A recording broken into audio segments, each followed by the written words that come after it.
acompanham Notícia Pro Trabalho e hoje é quinta-feira, dia de falar sobre cultura prevencionista, a área de saúde e segurança do trabalho.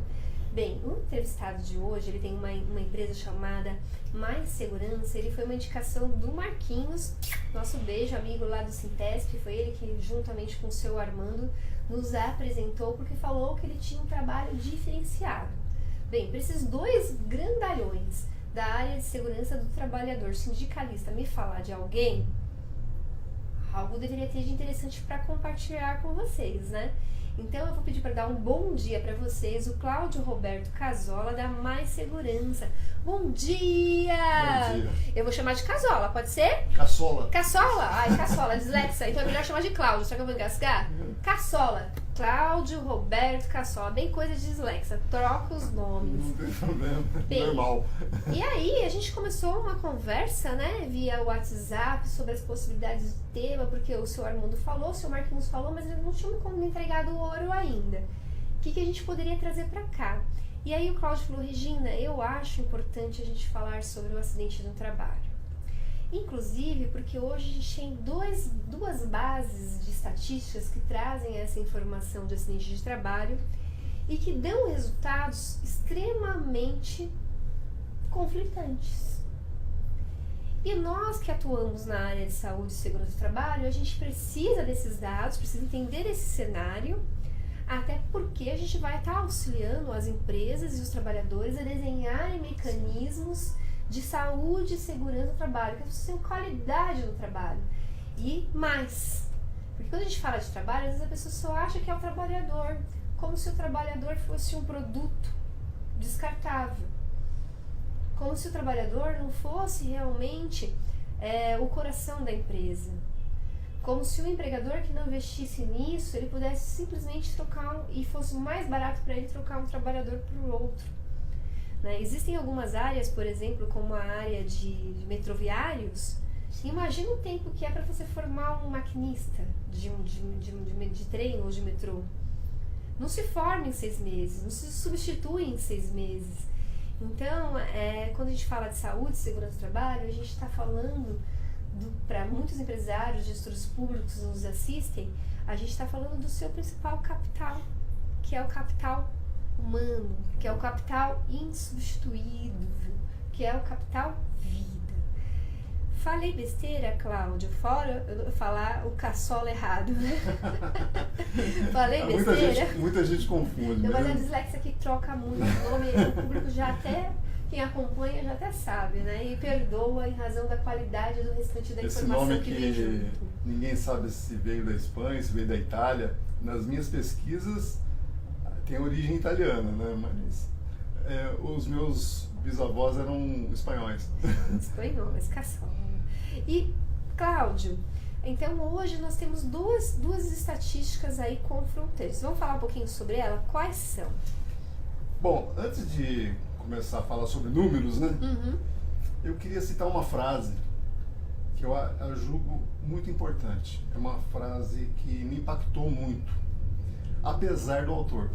Apesar do autor. Já chamou a atenção da loira, a loira já deu uma esticada assim. A frase é de um personagem da história chamado Joseph Stalin. Uhum.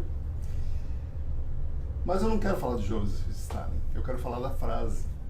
Porque ela vai ter conexão aqui. Exatamente. Uma única morte é uma tragédia. 1 milhão de mortes é só uma estatística. Então, quando morre um ente querido, um amigo, um parente... Eu pessoalizo aquilo, então dói. Você sente, dói. Não dói? Dói profundamente, Dói. Algumas pessoas nem se recuperam, né? Dói Precisam muito. de ajuda médica para se recuperar. É uma morte. É apenas uma morte. Nós temos milhões de mortes por ano de pessoas que não estão traficando, não estão assassinando, não estão roubando. Elas estão trabalhando. Então, a última estatística da Organização Internacional do Trabalho, a famosa OIT, é de 2.300.000 pessoas, ou seja, 2.300.000 mortes no trabalho. Tem muita coisa, é muita coisa. Então,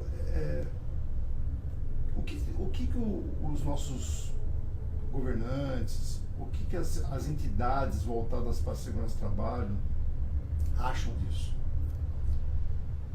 O que todo esse empenho tem colaborado para diminuir essa quantidade assustadora, absurda, de mortes no trabalho?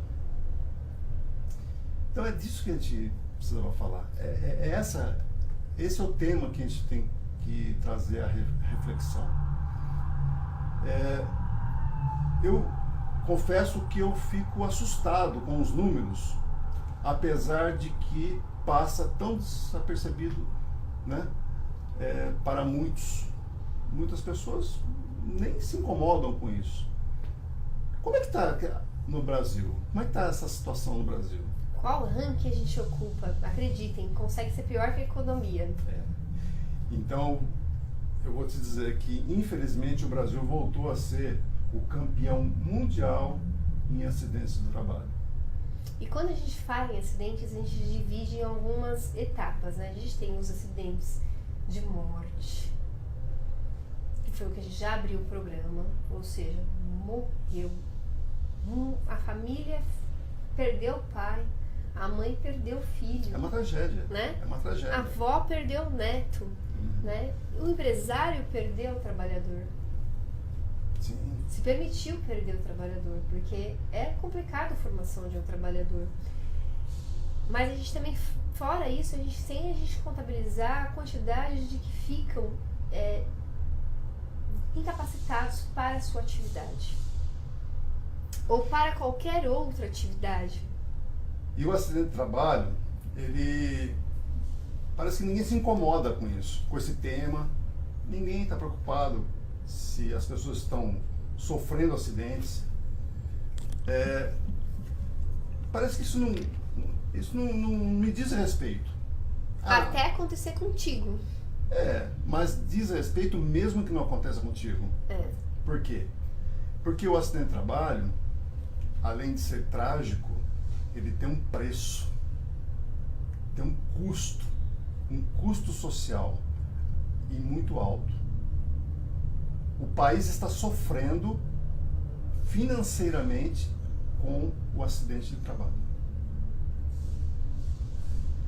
Nós temos visto aí nos noticiários diariamente a questão da previdência social, que ela está quebrada, que tem que fazer alguma coisa, o governo está se empenhando para fazer uma reforma, porque não tem dinheiro, porque está faltando 140 bilhões de reais para fechar a conta, e tralá, né?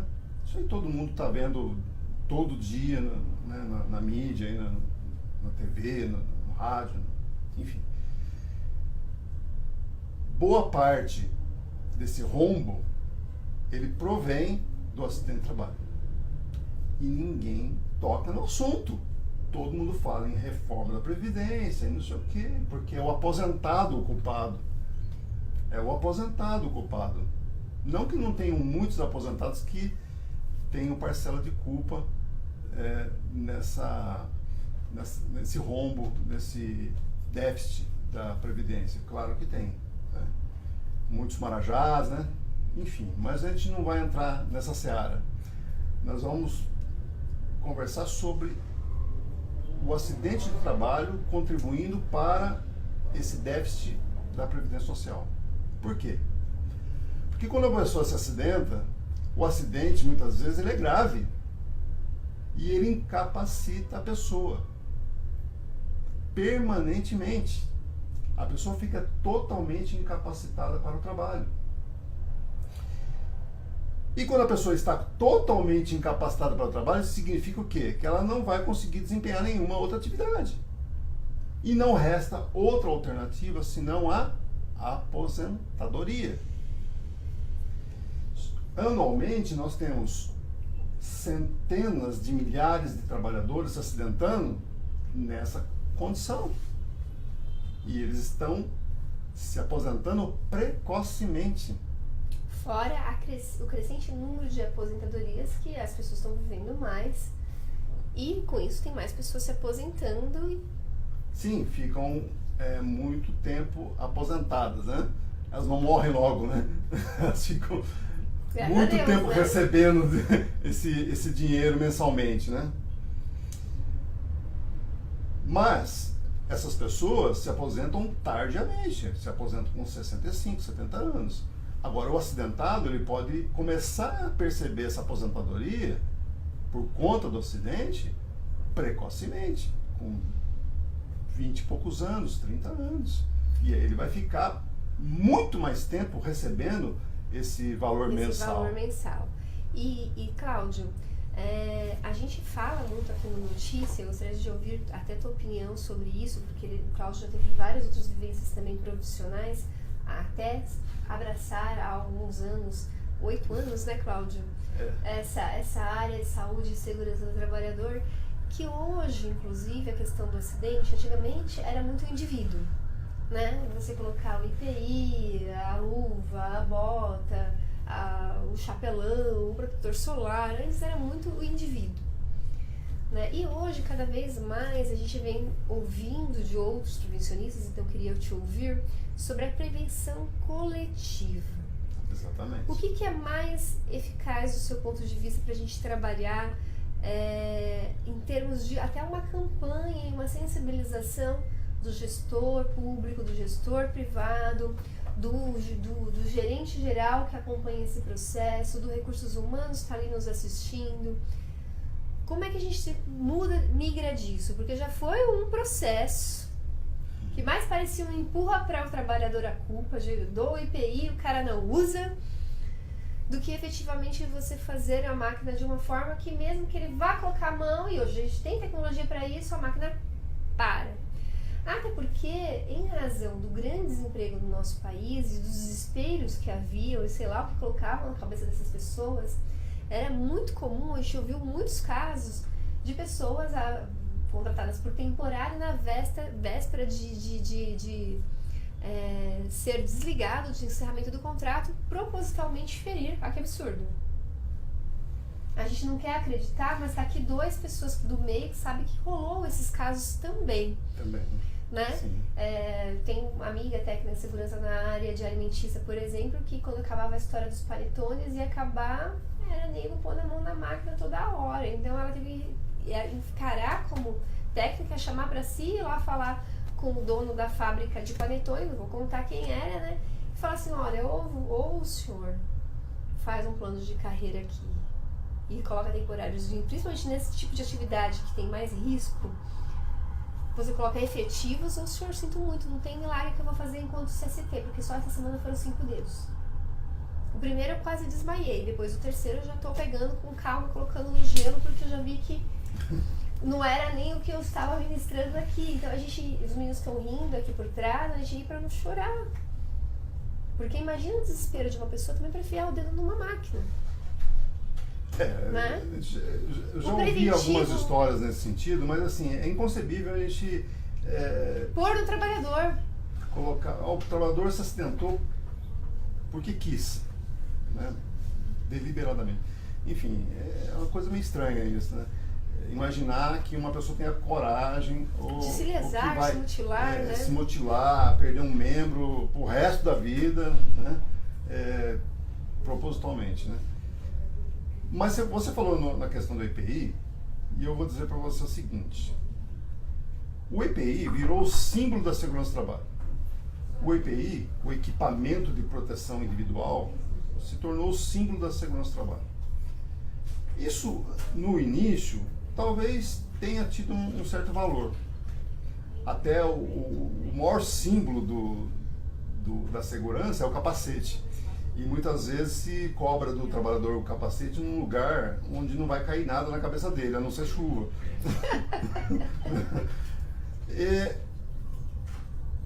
Num primeiro momento, acho que foi válido. Só que isso, nós estamos falando em coisas de 50 anos atrás. Né? No início da década de 70, quando o Brasil foi consagrado, né, campeão mundial em acidentes de trabalho, com cerca de 2 milhões de acidentes de trabalho e 3 mil mortes, isso numa época em que o Brasil tinha aproximadamente 90 milhões de habitantes, né, e coincidiu justamente quando o Brasil se sagrou tricampeão mundial de futebol, lá no México, né, foi o tricampeonato, né, o Pelé, né, Rivelino, né, aqueles jogadores fantásticos, né. Não sei se por conta disso, alguns dizem que o Brasil ganhou notoriedade por ter conquistado o tricampeonato, e aí o mundo se voltou para o Brasil, enxergou no Brasil um país com potencial consumidor, né? Afinal de contas já eram 90 milhões de habitantes. Para 1970, início dos anos 70, era muita coisa, né? Muitas empresas se interessaram em instalar suas filiais aqui no Brasil. Mas não veio. O Brasil não tinha infraestrutura suficiente para receber um parque industrial tão grande. E aí foi feito todo um esforço da época. Na época era um governo que tinha uma intervenção militar, né? O presidente era um general, e ele buscou recursos externos para investir em infraestrutura. Então foram construídas usinas hidrelétricas, rodovias, ferrovias, foram ampliados os portos, ou seja, nós precisávamos de logística, energia elétrica, água tratada, saneamento básico, né? Nós não tínhamos nem um sistema de comunicação adequado, né? Enfim, o Brasil se tornou uma grande potência sem fazer o planejamento. Não, virou um grande canteiro de obras. Na verdade, o Brasil, no início dos anos 70, no início da década de 70, se tornou um grande canteiro de obras. Agora eu pergunto para você, você acha que o Brasil tinha mão de obra qualificada suficiente para atender tanta demanda? Não. Não tinha. As empreiteiras iam para cidades pequenas do interior e arrebanhavam os trabalhadores. Trabalhadores sem experiência, trabalhadores formação, analfabetos, sem cultura, vinham da roça e colocavam no caminhão, vinham lá os famosos pau de arara, né, e vinham para os grandes centros para trabalhar na construção civil. E claro. Por isso que a construção civil se tornou o grande vilão, porque o Brasil se tornou um canteirão de obras sem preparo e com o pessoal sem preparo. A equação é simples, a matemática é exata, 1 mais 1 é igual a 2, trabalhadores sem qualificação, mais atividade de risco é igual a acidente de trabalho. É igual a acidente de trabalho, pra vocês terem uma ideia. A conversa é tão gostosa com o Cláudio que a gente já está com quase 2 minutos para terminar o programa. Mas para que a gente feche, para que ele volte para falar mais para cá, porque hoje a gente contextualizou bem a história, a gente pode afirmar, seria correto afirmar, que hoje, até em razão de todas as tecnologias, a gente tem como forte arma para lutar contra esse cenário, para que a gente reverta esse cenário de acidentes do trabalho, a informação e a prevenção coletiva seriam os caminhos? Sim. Eu aposto muito na qualificação dos trabalhadores. A informação, você entende? A qualificação por a informação de como se prevenir. E a segurança do trabalho não é feito da noite para o dia, é um trabalho de gestão. Então essa palavra gestão está tão em moda, né? Gestão, né? Gestão é você fazer um trabalho contínuo, com planejamento, com organização e com foco. Com escuta para entender o que está acontecendo para que o trabalhador vá. Com foco, com metas. E temos tecnologia hoje também aliada nesse sentido. Tranquilamente. O Brasil, para prevenção coletiva, para o cara mesmo querendo enfiar a mão lá e não consiga. Nós temos muitos problemas. Você falou de máquina, proteção de máquina. Hoje o grande calcanhar de Aquiles da segurança do trabalho é a temida NR12, né? A gente pode falar isso Vamos voltar para falar só sobre o NR12. Que é o grande vilão, tentaram até derrubar a NR12, enfim. Mas, para finalizar, eu reafirmo que o Brasil tem condições, tem tecnologia, tem excelentes profissionais, basta boa vontade. Basta boa vontade. E quem quiser saber outras informações sobre a sua empresa?